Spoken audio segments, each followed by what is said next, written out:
President of the United States of America, President Theodore Roosevelt. Bully! Isn't it a wonderful day to be in Williston, North Dakota for the Babe Ruth Baseball World Series?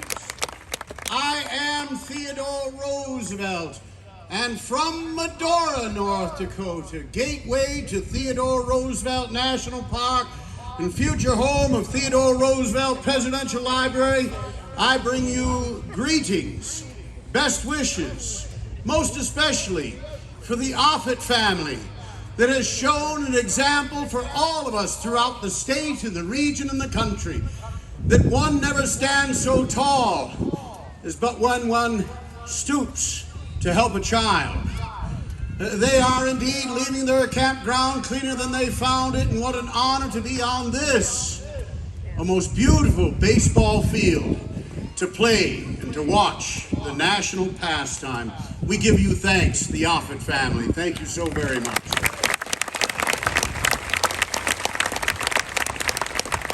To Mayor Klug, there's no one in the state who stands higher in the tradition of municipal service than Mayor Klug. When I was a young man, fresh out of my ranching experiences in Dakota Territory, I ran for the mayorship of New York, and I came in third out of 3. Mayor Klug has never come in third at anything. And he too, leaving his campground in this community cleaner than he found it. To Mr. Grondal, to Mr. Slocum, to all of those with whom I've had the pleasure of working in the weeks prior to this event, well, so many of your family members know just how much work goes into this. I said that one of life's greatest rewards is working hard at work worth doing. So thank you to all of those who worked on the committee on this work worth doing.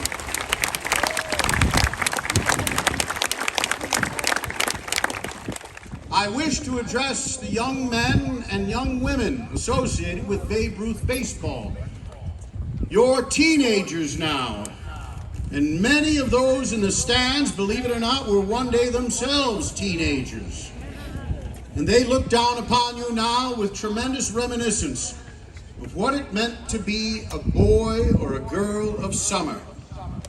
But I ask you, young people, look over your left shoulders and look to the colors carried by our veterans along the right field line. They themselves were once teenagers. So many who have fought and served for this country. Even in times of peace, they are times of danger for the training that's done by the men and women of our armed forces. I wish to tell you of a teenager at the White House, the youngest of my 6 children, Quentin. Quentin loved baseball. So much so that he and his friends, known as members of the White House Gang, so named by the members of the Washington, D.C. police force and the Secret Service, who were so often the targets of their shenanigans and their spitballs, Quentin and the White House Gang etched into the south lawn of the White House a baseball field. The local newspaper reporters took so much fun in the entertainments that the box scores of the baseball teams that played all 9 innings all day long on the south lawn of the White House were printed in the Washington newspapers the next day.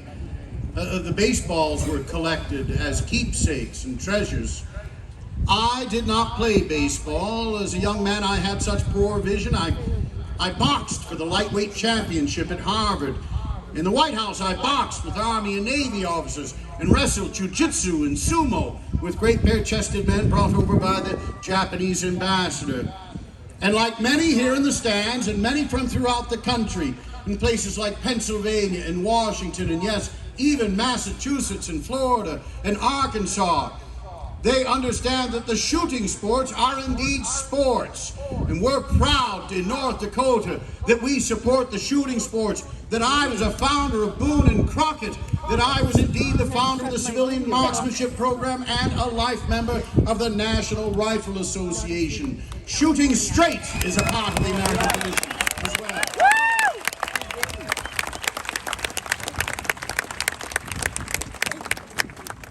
Quentin was was the youngest of my 4 sons. All 4 fought in World War I. 2 were wounded seriously. My son Archie Roosevelt was the only soldier declared 100% disabled from wounds sustained in World War I, and so declared 100% disabled from wounds sustained in World War II.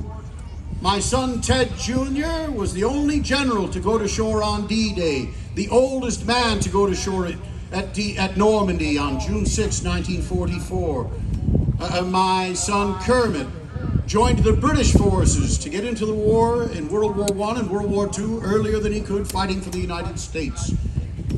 My son Kermit, suffering from mental illness and alcoholism, while in uniform at Fort Richardson in 1943, took his own life with his service revolver. We here support our military and our veterans, and this shall not truly be a great country until we are a good country for every suffering veteran and active duty member of our armed forces.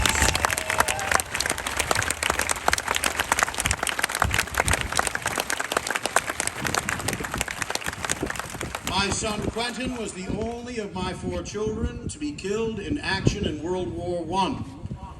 He was 19 years old. He was flying over the Second Battle of the Marne. He was shot and killed in the air. The Germans buried him with full military honors behind the German lines.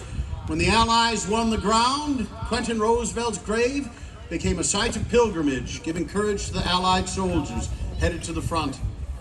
He remained where he was buried until 1955, when his remains were brought down to the American cemetery at Colville-sur-Mer, above Normandy. His brother, Ted Jr., was buried there, and Quentin became the only World War I decedent buried in our World War II cemeteries. 2 young Roosevelt boys buried in France, symbolizing that America has been and continues to be willing to sacrifice its greatest treasure, that others might live free. Young men and young women before me, some of you are going to use baseball to go on to a collegiate career, to get one of the finest tertiary educations in the world. Your responsibility will be to use that education to make this world a better place, not only for yourself, but for others. Remember the sacrifice of those who come before you. Remember a boy who as a teenager played baseball on the White House lawn, and then who went and served his country and made the ultimate sacrifice. You're going to hear today from the most talented of American singers. His song has given courage and enlightenment to generations. He'll sing about this great country, from the lakes of Minnesota so nearby to Fargo, to the hills of Tennessee. From Detroit, Mr. Gibson's hometown now, down to the hills of Texas, from New York to Los Angeles. We are one country, one people, united beneath one flag, sharing one common language. No hyphenated Americanism this day and forward. We're all in this game together. Remember, this is a game. You'll return to your lives and your studies, I hope inspired by the sportsmanship that you see here. It's my honor and pleasure to share this stage with Mr. Lee Greenwood.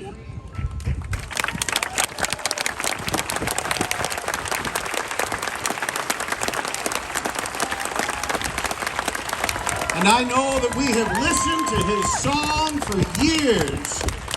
And I know I can take some liberty to speak for Mr. Lee Greenwood when he says it sounds best when you sing along.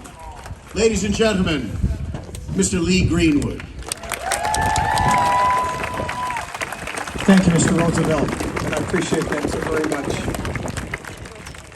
Hello, family and friends.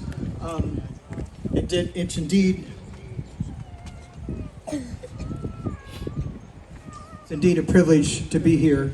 As you're standing, let's welcome our color guard now for presentation of the colors.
Thank you.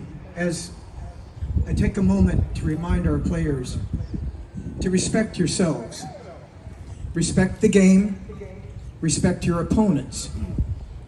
And as Teddy Roosevelt said, respect our United States military, because without their sacrifice, we wouldn't have a free country. And without a free country, you wouldn't be playing this game today. And now, standing, place your hand over your hearts, please.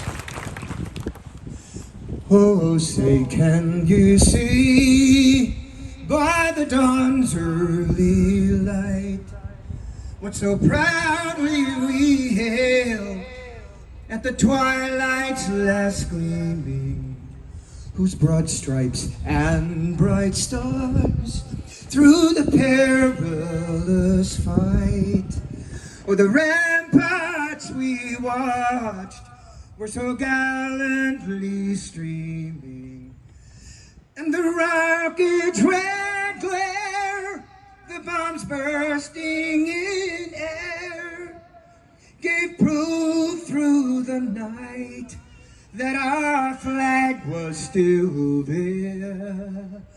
Oh, say, does that star-spangled banner yet wave o'er the land of the free and the home